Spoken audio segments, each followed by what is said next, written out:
స్తోత్రం. ఓకే, మనము అపొస్తలుల కార్యములు 5వ అధ్యాయం ధ్యానిస్తూ ఉన్నాం. మొదటి 2 వచనాలు పోయిన సండే గడిచిన ఆదివారం మనము ధ్యానించాం. మొదటి 2 వచనాలు, ఈరోజు 3-4 వచనాలు మనం ధ్యానం చేద్దాం.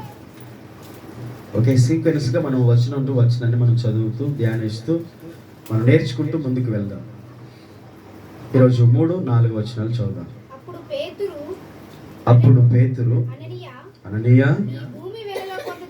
నీ భూమి వెలలో కొంత దాచుకొని పరిశుద్ధాత్మను మోసపుచ్చుటకు సాతాను ఎందుకు నీ హృదయమును ప్రేరేపించును? అది నీ యొద్దనున్నప్పుడు అది నీ యొద్దనున్నప్పుడు నీదే కదా. అమ్మిన పిమ్మట అది నీ వశమై ఉండలేదా? ఎందుకు ఈ సంగతిని నీ హృదయములో ఉద్దేశించుకొనుచున్నావు? నీవు మనుషులతో కాదు దేవునితోనే అబద్ధమాడితివని వానితో చెప్పెను. మొదటి 2 వచనాల్లో మనం ఒక 4 సంగతులు నేర్చుకున్నాం. 4 విషయాలు మనం నేర్చుకున్నాం మొదటి 2 వచనాల్లో. ఈరోజు ఈ 3-4 వచనాల నుంచి ఒక 3 విషయాలు మనము నేర్చుకుందాం. ప్రాముఖ్యంగా 3 విషయాలు. మొదటిది ఏంటంటే, అననీయ ఆ సొమ్ము తీసుకొని సంఘానికి వచ్చేస్తున్నాడు. దైవజనుడి దగ్గరికి వచ్చాడు. అక్కడ ఎవరున్నారు? పేతురు అనే దైవ సేవకుడు ఉన్నాడు. వచ్చినప్పుడు పేతురు అతన్ని అడిగాడు అన్నమాట. ఏమని అడిగాడంటే, అననీయ, నీ భూమి వెలలో కొంత దాచుకొని పరిశుద్ధాత్మను మోసపుచ్చుటకు సాతాను ఎందుకు నీ హృదయమును ప్రేరేపించను? ఆయన వస్తుండగానే దైవ సేవకుని దగ్గర రాగానే ఈ మాట అడిగేశాడు. అంటే ఆ విషయము ఎవరు చెప్పారు? ఎవరైనా వచ్చి చెప్పారా? ఎవరికి తెలియదు కదా చెప్పడానికి. అననీయ అతని భార్య ఇద్దరు కలిసి చేశారు. అది ఆమెకి ఎరుకనే దాన్ని కొంత దాచుకొని కొంత తీసుకొచ్చారు. ఇప్పుడు ఈ విషయము పరిశుద్ధాత్ముడు దేవుని యొక్క సేవకునికి తెలియజేశాడు. ఆ విషయాన్ని మనం గుర్తించాలి. కాబట్టి 5వ విషయం మనం నేర్చుకుందాం. ఏంటంటే, అననీయ పలికిన అబద్ధము సైతాన్ నుండి వచ్చింది. 5వ విషయం 3-4 వచనాలు మనం చదువుకున్నాము. దీంట్లో 5వ విషయం ఏంటంటే, అననీయ పలికిన అబద్ధము ఎవరి నుండి వచ్చింది? సాతాన్ నుండి వచ్చింది. అంటే అబద్ధము సాతాన్ నుండే వస్తుందా? అవును. ఎవరు చెప్పారు? యేసయ్య చెప్పాడు. ఎక్కడ చెప్పాడు? యోహాను సువార్త 8వ అధ్యాయము 44వ వచనము చదవాలి. యోహాను సువార్త 8వ అధ్యాయము 44వ వచనాన్ని చదువుతాం. మీరు మీ తండ్రి యగు అపవాది సంబంధులు. మీ తండ్రి దురాశలు నెరవేర్చగోరుచున్నారు. ఆది నుండి వాడు నరహంతకుడై ఉండి సత్యమందు నిలిచిన వాడు కాడు.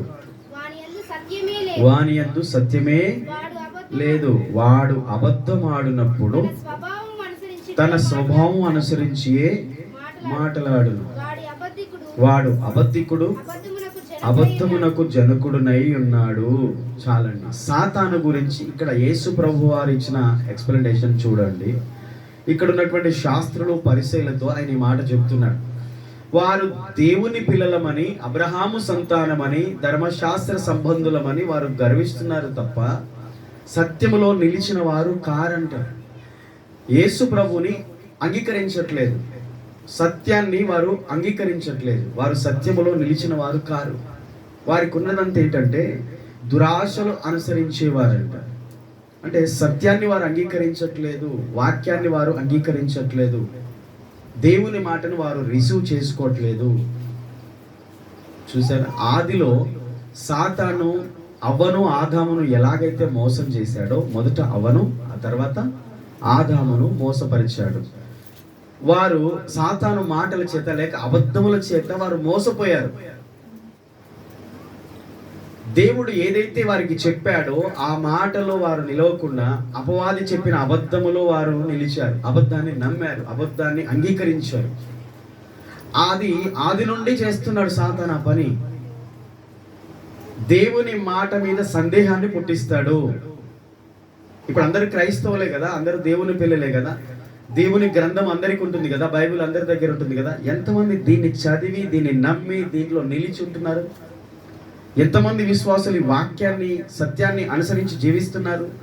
లేదే. వాక్యములో నుండి తప్పిపోయి జీవిస్తున్నారు. అంటే వాక్యాన్ని అనుసరించి జీవించే విధంగా లేదు. కారణం ఏంటంటే అపవాది ఆనాడు ఆదిమ సంఘములోను నేడు క్రైస్తవ సమాజంలో కూడా పనిచేస్తూనే ఉన్నాడు. అయితే దీనికంటే ముందు ఏదైనా తోటలో దేవుని పిల్లలైన ఆదాము అవ్వలను కూడా అలాగే మోసం చేశాడు. అంటే మోసం చేయడమే సాతాను పని. ఎలా మోసం చేస్తాడు? అబద్ధాల చేత మోసం చేస్తాడు. ఇప్పుడు దేవుడు ఏమన్నాడు? ఈ పండు తినొద్దు అన్నాడు. అపవాది వచ్చి ఏం చెప్పాడు? ఈ పండు మీరు తినొచ్చు అని చెప్పాడు. దేవుడు ఏం చెప్పాడు? ఈ పండు దినమున మీరు నిశ్చయంగా చచ్చెదరు అని చెప్పాడు. సాతాను ఏం చెప్పాడు? మీరు చావరని చెప్పాడు. ఆదికాండం 3వ అధ్యాయం చదివితే ఈ విషయాలను అక్కడ ఉంటాయి. అంటే దేవుడు ఏది చెప్పాడో దానికి ఉల్టా చెప్తాడు అనమాట. దేవుడు చెప్పిన దానికి ఆపోజిట్గా చెప్తా ఉంటాడు, అపోజిషన్గా సాతాను పలుకుతూ ఉంటాడు. యూదులందరూ కూడా అలాగే అనుసరిస్తూ వస్తున్నారు. మేము అబ్రహాము సంతానం అంటున్నారు కానీ మారు మనసు లేదు. మేము యెహోవా పిల్లలం, యెహోవా సంబంధులం అంటున్నారు కానీ యెహోవా మాట వినలేదు. మేము యూదులం అంటున్నారు కానీ నిజంగా యూదులకు దేవుడిచ్చిన ఆ గొప్ప ఆధిక్యతను వారు దాన్ని నిలుపుకోలేదు. సత్యాన్ని వారు అంగీకరించిన వారు కాదంట. వారు దురాశలు నెరవేర్చుకోరుచున్నారు. సాతాను యొక్క దురాశలు నెరవేర్చుకోరుచున్నారు. అందుకని సాతాను గురించి స్పష్టంగా యేసయ్య చెప్పాడు. ఏమన్నాడు? ఆది నుండి వాడు నరహంతకుడు అయి ఉండి. ఏమై ఉన్నాడు సాతాను? ఆది నుండి నరహంతకుడు అయి ఉన్నాడు. నరహంతకుడు అంటే హత్య చేసేవాడు, చంపేవాడు, మనుషుల్ని చంపేవాడు. ఎలా చంపుతాడు? అబద్ధముల చేత దేవుని నుండి దూరం చేసి నిత్య నాశనానికి తీసుకెళ్తాడు. ఇక చెప్పాలంటే కోపము చేత కయీను హేబేల్ని ఎలా చంపాడు? కోపము చేత హేబేల్ని కయీను ఎలా చంపాడు? హేబేల్ని ఎలా చంపాడు? తన అన్న కోపము, అసూయ, ఓర్వలేనితనం, మత్సరం, సహించలేని గుణం చంపేశాడు. ఎందుకు చంపేశాడు అంటే తన తమ్ముని క్రియలు మంచివైనందున, తన తమ్ముడిని దేవుడు అంగీకరించినందున, తన తమ్ముడైన హేబేలు యొక్క అర్పణను యెహోవా లక్ష్య పెట్టినందున తట్టుకోలేకపోయాడు, ఓర్వలేకపోయాడు. మత్సరం అంటే చెడ్డ కళ్ళు, ఓర్వలేనితనం అంటారు దాన్ని. అసూయ చేత చంపేశాడు. ఆ అసూయ, ఆ ఓర్వలేనితనం ఎవరిది ఆదిలో అంటే సాతానుది. దేవుణ్ణి చూసి ఓర్వలేకపోయాడట.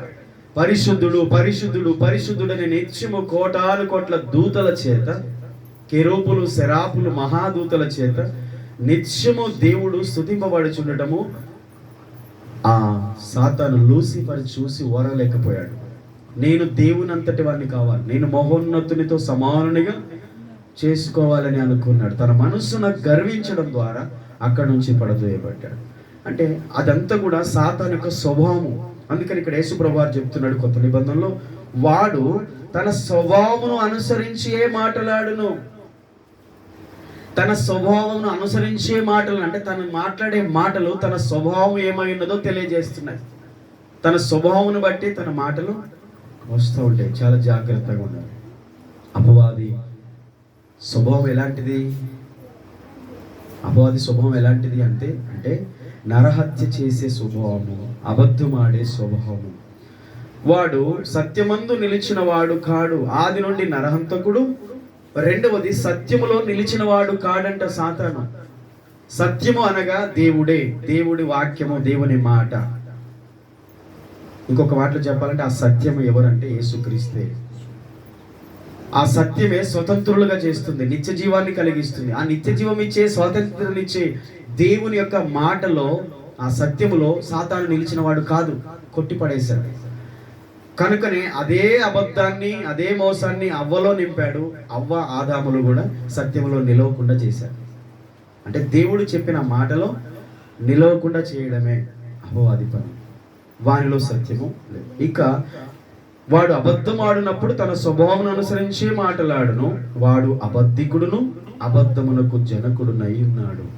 వాడు అబద్ధికుడును అబద్ధమునకు జనకుడు అంటే కుమారుడు, అబద్ధానికి కొడుకు. ఇంకా చెప్పాలంటే అబద్ధికునికి జనకుడు.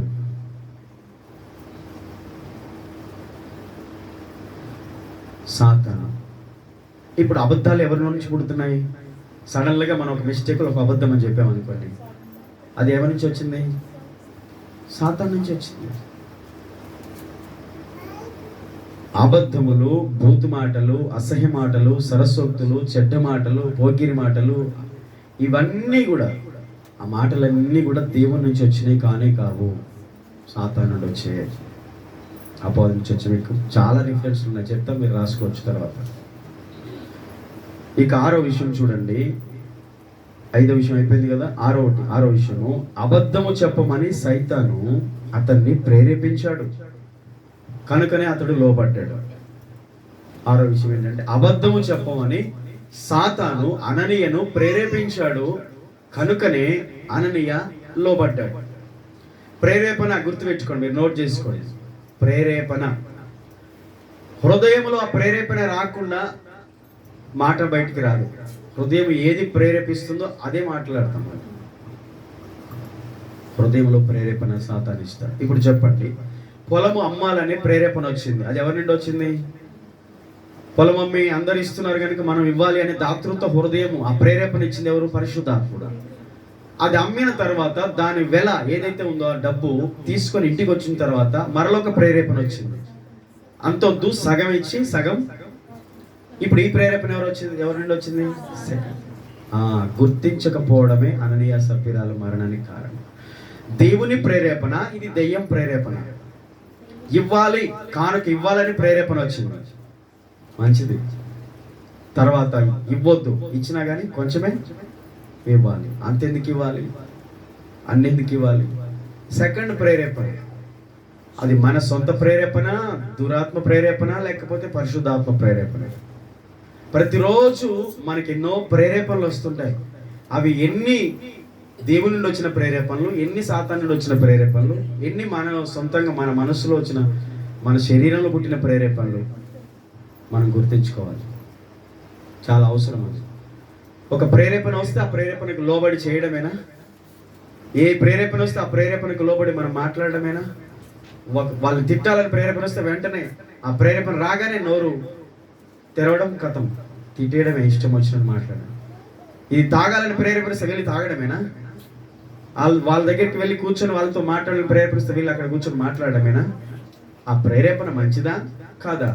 ఆ ప్రేరేపణకు లోబడితే నష్టమా లాభమా? ఇప్పుడు చెడు సహవాసాలకు వెళ్ళొద్దు, చెడ్డ స్నేహితులు కలుసుకోవద్దు, తాగబోతులు, పాపులు, దుర్మార్గులు, అన్యాయస్తులు, కొంతమంది మోసగాళ్ళు ఉంటారు స్నేహితులు కూడా. వాళ్ళ దగ్గరికి వెళ్ళాలని ప్రేరేపణ రాగానే మనం వెళితే ఏమవుతుంది? ఆ ప్రేరేపణ లోబడితే చెడిపోతాం. అంటే ఆ ప్రేరేపణ సరైంది కాదు, వివేచించాలి. ఒక మంచి పని చేయడానికి, మంచి మాటలు మాట్లాడడానికి వచ్చే ప్రేరేపణ మంచిది. ఒకరిని బలపరచాలి, వాళ్ళ ఇంటికి వెళ్ళి కాసేపు వాళ్ళని ధైర్యపరచాలి, వాళ్ళు కృంగిపోయినారు, వాళ్ళని బలపరచాలని ప్రేరేపణ వచ్చింది అనుకుని వెళ్ళి చేయండి, మంచిది. మంచి చేయడానికి వచ్చే మంచి ప్రేరేపణలన్నీ దేవుని నుండి లేక మంచి మనస్సాక్షి నుండి వస్తాయి. అది చెడు చేయడానికి వచ్చే ప్రేరేపణ, చెడు మాట్లాడడానికైనా, చెడు పనులు చేయడానికైనా, చెడ్డ వాటిని అనుసరించడానికైనా, ఇతరులు చెడగొట్టడానికైనా వచ్చే ప్రేరేపణ, అది సాతాను నుండి వచ్చింది. పరిచర్య చేయాలని ప్రేరేపణ వచ్చిన, దేవునికి ఇవ్వాలని ప్రేరేపణ వచ్చిన, సంఘంలో మనం దేవుని యొక్క సేవ చేయాలని ప్రేరేపణ వచ్చిన, దేవుని కొరకు మంచి జీవితం జీవించాలని, ప్రార్థన చేయాలని ప్రేరేపణ వచ్చిన, ఉపవాసం ఉండాలని ప్రేరేపణ వచ్చిన, మంచి ప్రేరేపణ, దానికి లోబడడం మంచిది. వాటికి లోబడకుండా దానికి వ్యతిరేకమైన ప్రేరేపణలు వస్తూ ఉంటాయి. చూడు, ప్రార్థన చేయాలంటే ఆలోచన ఫస్ట్ వస్తుంది, ఇప్పుడు ఏం చేస్తాంలే చేత కాదు. రెండో ప్రేరేపణ, ఫస్ట్ది మంచిది, రెండవది ఫాస్టింగ్ ఉండాలి వారం, ఈరోజు ఫ్రైడే, వచ్చే శుక్రవారం నేను ఉపవాసం ఉండాలా, మంచి ప్రేరేపణ. శుక్రవారం రాగానే ఈరోజు శుక్రవారం చాలా పని ఉంది, ఈరోజు నీకు మస్తు డబ్బులు వస్తాయి, ఈరోజు ఫాస్టింగ్ ఎట్లా ఉంటావు? దేవుడేమో ఉపవాసం ఉండమని ప్రేరేపణ ఇచ్చాడు, దయ్యమేమో ఉపవాసం వద్దు డబ్బు వస్తుంది ఈరోజు నువ్వు అని ప్రేరేపణ ఇస్తాడు. ఆ తెచ్చిన డబ్బు అంతా మళ్ళీ కష్టార్జితం అన్యులు చేరినట్టుగా మనం చేసిందంతా కూడా చిరిగిపోయిన సంచిలోకి వేసినట్టు. ఏ ప్రేరణకు లోబడుతున్నామా? దేవుడిచ్చిన ప్రేరేపణకు లోబడి ఆ దీవెన పొందుకుంటే మనకు మంచిదా, లేకపోతే దేవుని ప్రేరేపణ వదిలేసి వెంటనే వచ్చిన మనుషుల ప్రేరేపణ? కొంతమంది మనుషులు బాగా ప్రేరేపిస్తారు మనల్ని, అసలు మనల్ని నడిపించేదే మనుషులు, పక్కోళ్ళు. దేవుడు కాదు, మనం కాదు, కొన్నిసార్లు దయ్యం కూడా కాదు, కొన్నిసార్లు మనుషులు. వాళ్ళు చెప్పినట్టు బ్రతుకుతారు కొంతమంది మనుషులు, ఏది చెప్తే అదే చేస్తారు. వాళ్ళు చెప్పినట్టు జీవిస్తే మన జీవితం నాశనం అయిపోతుంది. మనుషులందరూ చెప్పినట్టు వాళ్ళకు నచ్చినట్టు మనకి చెప్తే మనము వాళ్ళ ప్రేరేపణకు వాళ్ళ మాటలకు ప్రభావితులమైపోయి వాళ్ళు చెప్పినట్టు మనం జీవిస్తే మన క్రైస్తవ జీవితం కట్టబడదు. చాలా మంది మనుషుల మాటలు ఎక్కువ ఉంటారు తెలుసా? చెప్పుడు మాటలు అంటారు. ఏ మాటలు? చెప్పుడు మాటలు కొరుకుడు పుండు లాంటివి అంటారు. కొరుకుడు పుండు అంటే ఇప్పుడు షుగర్ ఉందనుకోండి, ఇంకా తినేస్తూ ఉంటుంది రోజు, ఒక క్యాన్సర్ లాంటిది. జాగ్రత్త. ఇప్పుడు మంచి మనస్సు కలిగి భార్యాభర్తలు ఇద్దరు దేవుని పరిశుద్ధాత్మకు లోబడి వారు పొలం అమ్మి తీసుకొచ్చిన ధనము, ఇంకా కాసేపు అయితే అందరూ ఎలాగ చేశారో వీళ్ళు అలాగ చేయడానికి సిద్ధపడుతున్నారు. కాసేపు అయితే సంఘానికి వెళ్తారు, చర్చికి వెళ్తారు, ఇక ప్రేయర్కి వెళ్తారు. వెళ్ళి సేవకులు కలిసి అపోస్తలుల సంఘం అందరు ఎదుట మీరు ఆ సొమ్మును అక్కడికి ఇవ్వాలి కదా. ఇంటికి వచ్చేలోపు ఇంకొక ప్రేరేపణ వచ్చింది. ఏ ప్రేరేపణ? అబద్ధం చెప్పమని సాతాను అననీయతో మాట్లాడాడు. మాట్లాడడం ఏంటి? ఎలా మాట్లాడతాడు? దేవుడు ఎలా మాట్లాడతాడు? ప్రేరేపణ నీలో, దేవుడు ప్రేరేపణ నీ మనస్సాక్షిని కదిలిస్తాడు. నీ అంతరాత్మలో ఒక ప్రేరేపణ వస్తూ ఉంటుంది అనమాట. అలాగే సాతాను కూడా ప్రేరేపిస్తూనే ఉంటాడు, శోధిస్తూ ఉంటాడు, మాటి మాటికి చెవు దగ్గర విసిగిస్తూ ఉంటాడు. ఆ ప్రేరేపణకు లొంగిపోవడం వలన మనము దేవునికి వ్యతిరేకంగా పాపం చేసిన వాళ్ళు అవుతాం. అననీయ చేసిన పని అదే. వెంటనే ఆ ప్రేరేపణకు లొంగిపోయి ఆ సఫీరాను పిలిచి భార్యను, ఇదిగో అంత ఇవ్వద్దు, మనం కొంత దాచుకొని కొంత ఇద్దాం అంటే అంత ఇచ్చినట్టుగా చెప్దాం. ఇది పెద్ద మైనస్ అయితే. ఇంతేనా అంటే ఇంతే, ఇంత కెమెరా అంటే ఇంత కెమెరా. మనం చాలా పాఠాలు నేర్చుకోవాలి. అబద్ధము గురించి మీకు కొన్ని రిఫరెన్స్ చెప్తాను, రాసుకోండి, రాసుకోగలిగిన వాళ్ళు. దేవుడు దాన్ని అసహించుకున్నాడు. నిర్గమకాండము 20:16 నిర్గమ 20:16 10 ఆజ్ఞల్లో ఒకటి ఏంటంటే అబద్ధ సాక్ష్యం పలకకూడదు. ఎక్కడ కూడా అబద్ధము మాట్లాడొద్దని 10 ఆజ్ఞల్లో ఒక ఆజ్ఞ. మీకు తెలుసా? ఆజ్ఞ ఇది. ఓకే. తర్వాత 15వ కీర్తన 2వ వచనం, 51వ కీర్తన 6వ వచనం, కీర్తనలు 15:2, కీర్తనలు 51:6, సామెతలు 6వ అధ్యాయం 16 నుంచి 19 వరకు, సామెతలు 6:16 నుండి 19 వరకు, సామెతలు 12:22, సామెతలు 12:22, ఎఫెసీ 4:15, కొలస్సీ 3:9, ప్రకటన 21:8, ప్రకటన 22:15, కీర్తనలు 5:6. ఇవన్నీ నేను చదవను, కానీ మీరు రాసుకుంటే రాసుకోండి. ఒక్కటి చదువుదాం. కీర్తనలు 5:6 చదవండి ఒకసారి. కీర్తనల గ్రంథం 5వ అధ్యాయం 6వ వచనం. తీసిన వాళ్ళు చదవండి అన్న. అబద్ధములు ఆడు వారిని నీవు నశింప చేయదు. కపటము చూపి నరహత్య జరిగించువారు యెహోవాకు అసహ్యులు. చూడండి, కీర్తనకారుడు దావీదు దేవుని సన్నిధిలో ఉదయకాలమే వేకువని ఆయన ప్రార్థిస్తూ దేవుని యొక్క కొన్ని గుణలక్షణాలను, అంటే దేవుడు ఎక్కడ సంతోషిస్తాడు, ఎక్కడ దేవుడు కోపంగా ఉంటాడు, ఏ విషయంలో దేవుడు ఆనందిస్తాడు, ఏ విషయంలో దేవుడు సహించలేకుండా రోషం కలిగి కోపంతో ఉంటాడు, మనం తెలుసుకోవాలి. వింటున్నారా? ఇజ్రాయెల్ చరిత్ర మనకు తెలుసు కదా, చాలాసార్లు చదివి ఉంటాం, చాలాసార్లు వింటూనే ఉంటాం కదా. ఐగుప్తులో నుంచి దేవుడు అంతగా ప్రేమించి వారిని విడిపించి ఆయన అబ్రహాముకు చేసిన వాగ్దాన దేశాన్ని నడిపిస్తున్నప్పుడు వారు చేసిన పనులు ఇంత అంత కాదు. అయితే అన్నిసార్లు దేవుడు సహించాడా? సహించలేదు. కొన్నిసార్లు చంపేశాడు. కోపం వచ్చింది. అసహ్యమైన దాన్ని, హేయమైన దాన్ని దేవుడు ప్రజలు చేస్తున్న దేవుడు సహించలేకపోయాడు చూసి. మరి కొత్త నిబంధనకు వచ్చేసరికి ఎన్నో రెట్లు పెరిగింది, అది స్టాండర్డ్స్ పెరిగాయి. ఇప్పుడు అజ్ఞాన కాలంలో చూసి చూడనట్టుగా ఉన్నాడు. అప్పుడు వ్యభిచారం చేస్తే తప్పు, ఇప్పుడు మోహపు చూపు చూస్తేనే తప్పు. అప్పుడు వ్యభిచరిస్తేనే పాపం అయింది, కానీ ఇప్పుడు చూస్తేనే పాపం. కొత్త నిబంధన అదే చెప్తుంది. అంటే స్పిరిచువల్ స్టాండర్డ్స్ పెరగాలి. దేవుడు ఎన్నో రెట్లుగా కొత్త నిబంధనలో దాన్ని పెంచేశాడు. కాబట్టి హోలీనెస్, పరిశుద్ధతయే ఎన్నటెన్నటికీ ఆయనకు అనుకూలం. పరిశుద్ధతయే దేవునికి అనుకూలం. అబద్ధము అపవిత్రత, బూతు మాటలు అపవిత్రత, చెడ్డ చూపులు, చెడ్డ మాటలు, చెడ్డ ఆలోచనలు అపవిత్రమైనవి. దుర్యోచనలు అన్నమాట. అంటే బయటికి మాట్లాడకపోయిన లోపల మన హృదయంలో యోచించే యోచనలు అవి కూడా దేవునికి తెలిసిపోతాయి.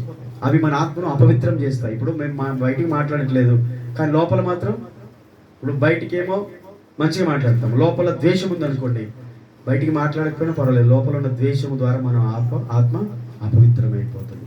అందుకని అన్నాడు, అబద్ధమాడు వారిని నీవు నశింపచేస్తావు. అదే జరిగిందిగా ఆదిమ సంఘంలో, అననీయ సఫీరా జీవితంలో. అబద్ధము ఆడు వారిని నీవు నశింపచేయదు అంటే అంత కోపం దేవునికి అబద్ధం అంటే. ఇప్పుడు చెప్పిన రిఫరెన్స్ అన్ని మీరు తర్వాత చదువుకోవచ్చు ఇంటి దగ్గర. కాబట్టి కపటము చూపి నరహత్య జరిగించు వారు యెహోవాకు అసహ్యులు. కపటము చూపి నరహత్య చేయడం అంటే కపట మనసుతో ఉండి మాటల చేత హత్య చేయడం. హత్య అంటే కత్తితో పొడవడం, గొడ్డలతో నరకడం, ఇంకేదో చేయడమే హత్య కాదు. ఈ మధ్యలో వార్తలు చాలా వింటున్నాం కదా. నిన్న మొన్న ఒక వార్త వచ్చింది. ఏంటది? చూడాలి, మీరు న్యూస్ కూడా చూడాలి. అప్పుడప్పుడు చూస్తారా? చూడండి. బైబిల్ చదవకపోయినా పర్వాలేదు, న్యూస్ చూడండి. అంతేనా? కాదు, బైబిల్ చదువుతూ బైబిల్ ఉన్న విషయాలు లోకంలో జరగబోయాయి, జరుగుతున్నాయి, జరిగినాయి, దేవుడు చెప్పాడు ముందు అవి జరుగుతాయి అంత దినంలోనే. కాబట్టి బైబిల్ చదువుతున్నప్పుడు మనకి లోకంలో వార్తలు వింటున్నప్పుడు అర్థమైపోతుంది, ఓహో దేవుడు ముందుగానే చెప్పాడు ఇవన్నీ కూడా జరుగుతున్నాయి, రాకడకు సూచనలని. గురుమూర్తి అనే ఒక అతడు రిటైర్డ్ ఆర్మీ, ఆయన భార్య పేరు వెంకట మాధవి, వారిది ప్రకాశం జిల్లా, హైదరాబాద్లో నివాసం ఉంటున్నారు. 13 సంవత్సరాలు వాళ్ళు పెళ్ళి అయిపోయి. మరి ఏ చిన్న కారణాన్ని బట్టి కోపం భార్యని అప్పుడప్పుడు కొడుతుండేవాడు. అయితే కోపంతో మొన్న కొట్టినప్పుడు చనిపోయిందండి. సడన్గా గట్టి కొట్టాడు. ఏం చేయాలో ఆలోచన రాలి. ఏ ఆలోచన వచ్చింది? ఇంతకుముందు మనం చదువుకున్నాం, అననీయకు ప్రేరేపణ ఇచ్చినట్టుగా సాతాను అతనికి కూడా మంచి ప్రేరేపణ ఇచ్చాడు అనమాట. అతని దృష్టికి అది మంచిది. మంచి ప్రేరేపణ ఏంటి? భార్యని కోసి మొత్తం ముక్కలు చేసి మాంసం అంతా కుక్కర్లో వేసి ఉడకబెట్టి ఎముకలను దంచి దాన్ని కాల్చి ఎముకలను మిక్సీలో బట్టి పొడి చేసి మొత్తం ప్యాకెట్లో కట్టి, అక్కడ చెరువు ఉంటుంది అనమాట, ఏదో చెరువు, అది షమీర్పేట నాది ఏరియా, చెరువులో పడేసి అడ్రస్ కూడా దొరకకుండా చేసేది. చాలా కష్టమైంది. పోలీసులకే చరిత్రలో ఫస్ట్ సారి ఇలాంటి కేసు. చాలా రకాలుగా మర్డర్లు ఉన్నాయి, కానీ ఈ టైప్ ఆఫ్ మర్డర్ ఇదేంటి అసలు? ఇదేమి పైశాచిక ఆనందం? చంపి పాతి పెడతారు, లేకపోతే ఇంకేదో మాయం చేసిన వాళ్ళు ఉన్నారు, కానీ ఇంట్లోనే రైస్ కుక్కర్లో వేసి ఉడకబెట్టి వండి, ఏంటిది అసలు? ఏం ఆలోచన ఇది? ఎవడిస్తున్నాడు ఇలాంటి ప్రేరేపణ? ఎవరి నుంచి వస్తాయి ఈ ప్రేరేపణలు చెప్పండి? ఒక మానవుడుగా మానవత్వం ఉన్న మనిషికి ఇలాంటి ఆలోచనలు వస్తాయా? మానవత్వంలో క్రూరత్వం ఇది. ఎలాంటి క్రూరత్వం అంటే ఇది ఊహించలేదు. మరి ఎవరు ఆమె? శత్రువా? సొంత భార్య. కాబట్టి ఇవన్నీ ఒక తప్పు. పోయినసారి చెప్పాను, ఒక తప్పుని కవర్ చేసుకోవడానికి ఇంకొక తప్పు చేయాల్సి వచ్చింది. రాహేలు గురించి పోయిన వారం కొన్ని విషయాలు చెప్పాను, మీకు గుర్తుందా? యాకోబు భార్య రాహేలు తన తండ్రి లాబానింటి దగ్గర నుండి కొన్ని గృహదేవతలు విగ్రహాల బొమ్మలు తీసుకొచ్చింది, దొంగతనం చేసింది. అవి కవర్ చేసుకోవడానికి అబద్ధాలు కూడా చెప్పేది. దొంగతనము కవర్ చేయడానికి అబద్ధం ఆడాల్సి వచ్చింది. ఆ అబద్ధము తన ప్రాణాల మీదకి వచ్చింది. భర్తతో చెప్పిందా పోనీ? తన తండ్రి వచ్చి వెతుకుతుంటేనైనా చెప్పిందా పోనీ? చెప్పలేదు. తన తండ్రి అడుగుతుంటే అబద్ధం చెప్పింది. యాకోబుకు తెలియక నీ విగ్రహాలు తెచ్చిన వాళ్ళు బ్రతకకూడదని ఆయన శపించాడు. భార్య దొంగతనం చేసిందని యాకోబుకు తెలియదు భర్తకి. అంటే భర్తను మోసం చేసే భార్యలు, భార్యల్ని మోసం చేసే భర్తలు, తల్లిదండ్రులు మోసం చేసే పిల్లలు, పిల్లల్ని మోసం చేస్తున్న తల్లిదండ్రులు. అబద్ధము జనకుడు ఎవరు? సాతాను. అది ఎక్కడ పుడుతుంది? అబద్ధం అనేది ఎక్కడ పుడుతుంది? సాతానులోంచి పుడుతుంది. అయితే ఎవరికి సాతాను అధికారిగా ఉన్నాడో, ఎవరి పైన సాతాను ఆధిపత్యం చేస్తున్నాడో వారు మాత్రం సాతాను చేత నడిపించబడతారు, సాతాను మాటలే మాట్లాడతారు. అబద్ధము సాతాను సంబంధమైనది. అయితే మరి అబద్ధములు ఆడేవారు ఎవరి చేత ప్రేరేపించబడి మాట్లాడుతున్నారు అబద్ధాలంటే? సాతాను చేత. అందుకే దేవుడు అన్నాడు, అబద్ధములు ఆడువారిని నశింపజేస్తాను అన్నాడు. ఇక మీరు చదివిన రిఫరెన్స్లు ఇలాంటి కఠినమైన మాటలు ఉంటాయి. ఇది మనం ఆశమాశగా తీసుకోవద్దు. దయచేసి జాగ్రత్త జాగ్రత్త జాగ్రత్త. అననీయ సప్పీరాలు సాతాను ప్రేరేపణకు లొంగడం ద్వారానే ఇంత పొరపాటు చేయడానికి కారణమైంది. కాబట్టి ఎప్పుడు ఆ ప్రేరేపణకు లొంగకండి. ఒక్కసారి మిమ్మల్ని పరీక్షించుకోండి. రోజు ఎన్నో ప్రేరేపణలు మన హృదయంలో వస్తున్నాయి కదా.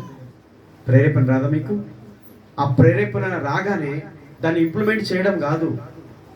ఆ పలానా వాళ్ళ దగ్గరికి వెళ్ళాలి, పలానా వాళ్ళతో కూర్చోవాలి, పలానా వాళ్ళతో మాట్లాడాలి, పలానా వాళ్ళతో తాగాలి, పలానా వాళ్ళతో తినాలి, పలానా వాళ్ళతో ప్రయాణాలు చేయాలి, పలానా వాళ్ళతో ఇలా అనిపిస్తుంది ప్రేరేపణ. కొన్నిసార్లు మన సొంతంగా కూడా కొన్ని ప్రేరేపణలు వస్తూ ఉంటాయి.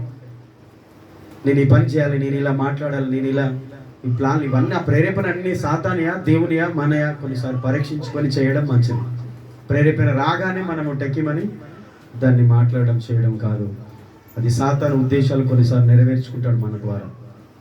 అపవాది మన ద్వారా వాని ఉద్దేశాలు నెరవేరుస్తాడు. దేవునికి విరోధంగా మనల్ని తప్పు చేపిస్తాడు. దేవుని బిడ్డలారా దయచేసి ప్రార్థన చేసుకోండి ప్రతిరోజు. దేవా, నీ ఆలోచన నాకు దయచేసి, నీ ఆలోచన నన్ను నడిపించమని. భక్తులందరూ అలాగే ప్రార్థన చేశారు. చాలా సందర్భాలు మనం చూస్తాం. దావీదు అంటాడు, దేవా, నా హృదయము, నా నోటి మాటలను, నా హృదయ ధ్యానములు నీ దృష్టికి అంగీకారం లగునుగాక. నా హృదయ ధ్యానములు, నేనేం ధ్యానిస్తున్నానో, ఏం తలస్తున్నానో, నా హృదయ ధ్యానములు, నా నోటి మాటలు నీ దృష్టికి అంగీకారములగును, అంటే నీకు ఇష్టముగా ఉండునుగాక. అంటే మనం యోచించే యోచనలు, మన ఆలోచనలు, మనం మాట్లాడే మాటలు దేవునికి ఇష్టమైనగా ఉండాలని కూడా ప్రార్థన చేసుకోవాలా? చేయాలి. మరి చేయకపోతే వాడు దూరుతాడు. వాని యోచనలు, వాని మాటలు వస్తాయి మనకన్నీ. ఇక వాని మాటలు మాట్లాడుకుంటూ మనం క్రైస్తవులో బ్రతికితే నరకానికి పోతాం. సాతాను మాటలు మాట్లాడుకుంటూ, సాతాను ఆలోచనలు నెరవేర్చుకుంటూ మనం క్రైస్తవులం అని చెప్పుకుంటే అది మనం ప్రమాదంలో ఉన్నట్టే. కాబట్టి వివేచించాలి. చివరికి చెప్పి నేను ముగిస్తాను. 7వది, దేవుని ప్రజలతో అబద్ధమాడము దేవునితో అబద్ధమాడినట్టే. ఒక విశ్వాసితో అబద్ధం చెప్తుందంటే, ఒక విశ్వాసి దైవ సేవకునితో అబద్ధం చెప్తుందంటే ఎవరితో అబద్ధం చెప్తున్నట్టు? అననీయ వచ్చి పేతురు దగ్గర మాట్లాడుతున్నాడు. ఇంతే చెప్తున్నాడు. ఇంతకైనా అంటే ఇంతకే. అప్పుడు అన్నాడు పేతురు, 4వ వచనం మీరు చదివితే, పేతురు అంటున్నాడు అననీయతోటి, ఒకసారి మాట చూడండి, 3-4. 4 చదివినా? నీదే కదా, ఉండలేదా?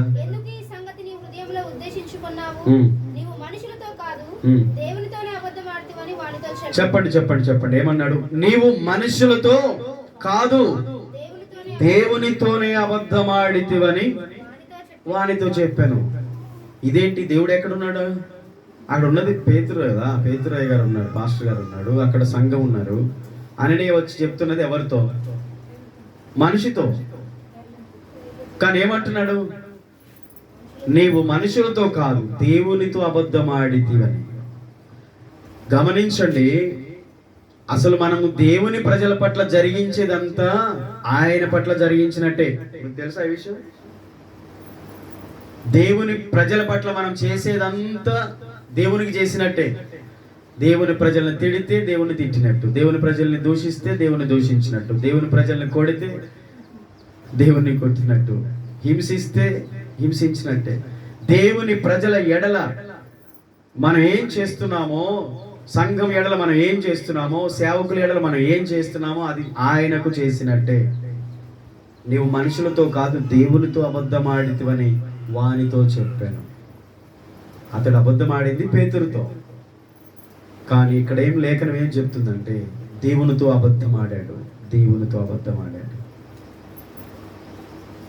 మనం చాలా జాగ్రత్తగా ఉండాలి. మీకు ఒక సంఘటన తెలుసా? అపొస్తలుడైన పౌలు సౌలుగా ఉన్నప్పుడు సంఘాన్ని హింసించాడు, కానీ దేవుడు ఏమన్నాడు తెలుసా సౌలుతో? సౌలా సౌలా నన్ను ఎలా హింసించుచున్నావు? 9వ అధ్యాయం అపొస్తలుల కార్యం 27వ వచనం చదువుదాం. త్వరగా తీసిన వాళ్ళు చదవండి. అపొస్తలుల కార్యములు 9:4 చదువున్నాను. ఫస్ట్ 4 అప్పుడు అతడు నేల మీద పడి, సౌలా సౌలా నీవేలా నన్ను హింసించుచున్నావని. అప్పుడు సౌలు అడుగుతున్నాడు, ప్రభువా నీవెవడవని అడుగగా ఆయన, నేను నీవు హింసించుచున్న యేసును. చాలు చాలు చాలు, జాగ్రత్త. సౌలు హింసించేది ఎవరిని చెప్పండి? క్రైస్తవులను. ఎక్కడ ప్రార్థన జరుగుతున్నారో, ఎక్కడ క్రైస్తవులు కూడికలు పెడుతున్నారో అక్కడికి వెళ్ళి వాళ్ళని బాధ పెడుతున్నాడు, చెదరగొడుతున్నాడు, హింసిస్తున్నాడు, కొరడాలతో కొడుతున్నారు, చెరసాలలో వేస్తున్నారు, చాలా ఇబ్బంది పెడుతున్నాడు, సంఘాన్ని ఇబ్బంది పెడుతున్నాడు, సంఘాన్ని హింసిస్తున్నాడు, దేవుని బిడ్డలను హింసిస్తున్నాడు, దేవుని బిడ్డలను బాధ పెడుతున్నాడు, దేవుని ప్రజలను దూషిస్తున్నాడు. కానీ దేవుడు కలుగజేసుకొని దేవుడు మాట్లాడుతున్నాడు, సౌలా సౌలా నీవు నన్ను ఎలా హింసించుచున్నావు? ఆయనకు అర్థం కాలే. నన్ను హింసిస్తున్నావంటే నీవెవరు ప్రభువా, నీవెవడు అని అడగగా, ఇదిగో నీవు హింసించుచున్న యేసును. మళ్ళీ అదే మాట అంటున్నాడు. నన్ను ఎలా హింసిస్తున్నావు అన్నాడు. మళ్ళీ ఇక్కడ అంటున్నాడు, నీవు హింసిస్తున్న యేసును, నీవు నన్ను బాధ పెడుతున్నావు అంటున్నాడు. అంటే దేవుని ప్రజలను బాధ పెడితే ఎవరిని బాధ పెట్టినట్టు? దేవుని సేవకుని బాధ పెడితే ఎవరిని బాధ పెట్టినట్టు? దైవజనుని హింసిస్తే ఎవరిని హింసించినట్టు? దైవ సేవకులతో అబద్ధమాడితే ఎవరితో అబద్ధమాడినట్టు? దేవునితో అబద్ధమాడినట్టు. దైవ జనులను హింసించినా, బాధించినా, అబద్ధమాడినా, వారికి విరోధంగా పనిచేసినా, వారికి వ్యతిరేకంగా మనము ప్రయత్నం చేసినా దేవునికి వ్యతిరేకంగా చేస్తున్నట్టే. గమనించండి, దేవుని ప్రజల ఎడల మనం జరిగించేదంతా దేవుని ఎడల జరిగించినట్టే. ఇంకా వేరే మనకు ఆలోచించడానికి ఆప్షన్ ఏమీ లేదు. అదే లేఖనం చెప్తున్న సత్యం. గమనించుకోండి. పేతురు మనుషుడే, అబద్ధమాడింది పేతురుతో, మనుషులతో అబద్ధమాడాడు. కానీ ఆయన దేవుని సేవకుడు. అన్నాడు, నీవు దేవునితో అబద్ధమాడావు, మనుషులతో కాదు. అననీయ రాకముందే పేతురు చెప్పాడు, అననీయ నీవెందుకు పరిశుద్ధాత్మను మోసపుచ్చావన్నాడు. మోసపుచ్చుటకు సాతాను ఎందుకు మీ హృదయాన్ని ప్రేరేపించింది? కొంత దాచుకొని కొంత తీసుకొచ్చి ఎందుకు అబద్ధం ఆడారు? కాబట్టి ఈ విషయాలు గుర్తుపెట్టుకోండి. అననీయ పలికిన అబద్ధం సాతాను నుండి వచ్చింది. అబద్ధం చెప్పమని సాతాను అననీయను ప్రేరేపించాడు, అతడు లోబడ్డాడు. దేవుని ప్రజలతో అనగా సేవకులతో అబద్ధమాడటం దేవునితో అబద్ధమాడినట్టే. అంటే అసలు మనం దేవుని ప్రజల ఎడల జరిగించిందంతా కూడా దేవుని ఎడల జరిగించినట్టే. సేవకుల ఎడల మనం జరిగించేదంతా కూడా దేవుని ఎడల మనం జరిగించినట్టే. ఆ విషయం గుర్తుపెట్టుకోండి. దీనికి ఇంకొక రిఫరెన్స్ కూడా మీరు రాసుకోండి, చదవద్దు. కానీ మత్తయి సువార్త 25వ అధ్యాయం 34 నుంచి 46 వచనాల వరకు ఉంటుందన్నమాట. మత్తయి సువార్త 25వ అధ్యాయము 34వ వచనం నుండి 46 వచనాల వరకు ఉంటుంది. మీరు తర్వాత చదువుకోవచ్చు. ఏముంటుంది? యేసయ్య అన్నాడు, నేను రోగిని ఏంటి, నన్ను చూడరాలేదు, నేను చెరసాల వంటిని మీరు రాలేదు, ఇలాగా ఆకలి కొట్టిని ఆహారం పెట్టలేదు, నేను దప్పికొంటిని నీళ్ళు ఇవ్వలేదు, నేను వస్త్రహీనుడు ఏంటిని నాకు బట్టలు ఇవ్వలేదు. ఇప్పుడు వస్త్రుడైనా ప్రభా, నువ్వు ఎప్పుడు జైల్లో ఉన్నావు, నువ్వు ఎప్పుడు రోగి అయినావు, నీకు ఎప్పుడు ఆకలైంది, నువ్వు ఎప్పుడు రాకపోయినావు అంటే ఇదిగో ఈ సేవకుల ఎడల, ఈ చిన్నవారి ఎడల, ఈ బీదల ఎడల మీరు చేయలేదు కనుక నాకు కూడా చేయలేదు, మీరు వీరి ఎడల చేశారు కనుక నాకు చేసినట్టే. దేవుని ప్రజల ఎడల చేసేది ఏదైనా అది వ్యర్థం అని మీరు అనుకోకండి. ఎప్పుడైనా మీరు అలా అనుకోకండి. అది ఇది ఎవరికి చేసినట్టు అని బైబిల్ చెప్తుంది? దేవునికి చేసినట్టు నేరుగా. సేవకులకు చేసిన, సంఘానికి చేసిన, దేవుని ప్రజల ఎడల మనం జరిగించేదంతా కూడా దేవునికి జరిగించినట్టే నేరుగా.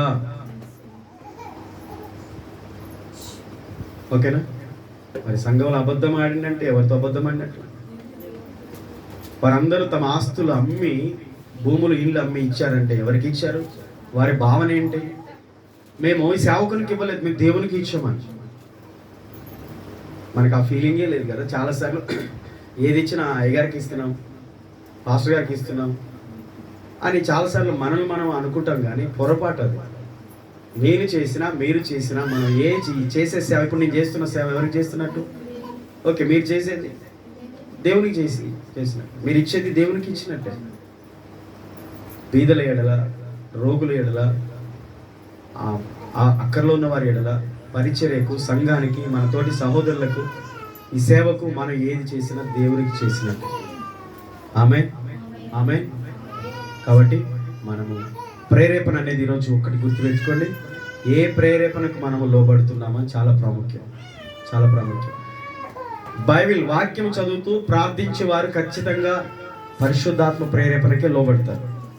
ఎక్కువగా దేవునితో సమయం గడిపేవారు, ప్రార్థించేవారు, వాక్యం వినేవారు, చదివేవారు, చదువు రాకపోయినా వాక్యాన్ని వినేవారు, ఆ మంచి ఆలోచనతో ఉండేవారు ఖచ్చితంగా పరిశుద్ధాత్మకు లోబడతారు.